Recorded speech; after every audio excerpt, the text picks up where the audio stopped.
تو اے نبی جب میرے بندے ایسے بندے آپ سے میرے بارے میں سوال کریں ان کو بتا دیجئے میں قریب ہوں، دور نہیں ہوں۔ یہ حقوق انسانی کا میرے نزدیک دنیا میں سب سے بڑا میگنا کارٹا ہے۔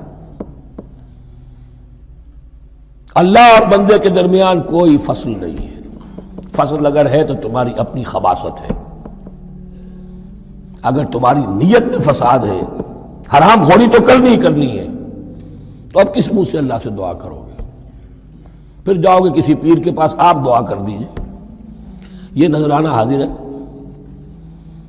یہ طریقہ کیا ہے؟ انسان کا نفس حائل ہے اور کوئی نہیں، ورنہ ہم تو مائل بے کرم ہیں، کوئی سائل ہی نہیں، راہ دکھنا ہے کسی رہنوی منزل ہی نہیں، کوئی پوپ نہیں، کوئی پنڈت نہیں، کوئی پادری نہیں، کوئی پیر نہیں، کوئی نہیں، جب چاہو اللہ سے ہم کلام ہو جاؤ، اس سے بڑا حق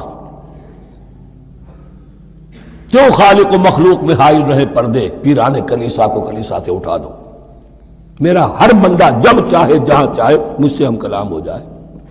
ہاں شرط ہے اس کی، وہ شرط آگے آ رہی ہے، اجیب دعوت الداعی اذا دعان، میں تو ہر پکارنے والے کی پکار سنتا ہوں، اور سنتا نہیں جواب دیتا ہوں، اور صرف جواب نہیں دیتا قبول کرتا ہوں۔ اجابت میں یہ تینوں چیزیں موجود ہیں، اور اذا دعان، جہاں مجھے پکارے جب پکارے، there and then میں موجود ہوں، لیکن شرط کیا ہے؟ فَلْيَسْتَجِيبُوا لِي، انہیں بھی تو میرا کہنا ماننا چاہیے، یہ یک طرفہ بات نہیں ہوگی۔ فَاذْكُرُونِي أَذْكُرْكُمْ، تم مجھے یاد رکھو گے تو میں تمہیں یاد رکھوں گا، یہ دو طرفہ معاملہ ہے۔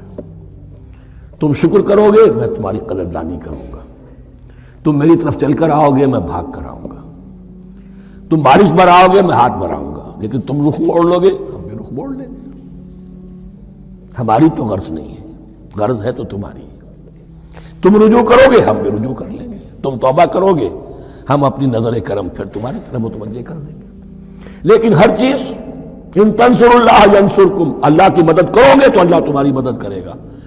تمہاری دوستیاں ہو، پینگے بڑھا رہے ہو اللہ کے دشمنوں کے ساتھ، ساز باز ہو اللہ کے دشمنوں کے ساتھ، اور کھڑے ہو جاؤ قنوت نازلہ میں اللہ سے مدد مانگنے کے لیے، تم سے بڑا بے وقوف کون ہوگا؟ پہلے اللہ کی طرف رخ تو کرو، اللہ سے اپنا معاملہ درست کرو۔ ہاں اس میں کوئی یہ شرط نہیں ہے کہ پہلے ولی کامل اس وقت توبہ کرو خلوص نیت سے اور سارے پردے ہٹ جائیں گے، لیکن خلوص نیت کے ساتھ توبہ۔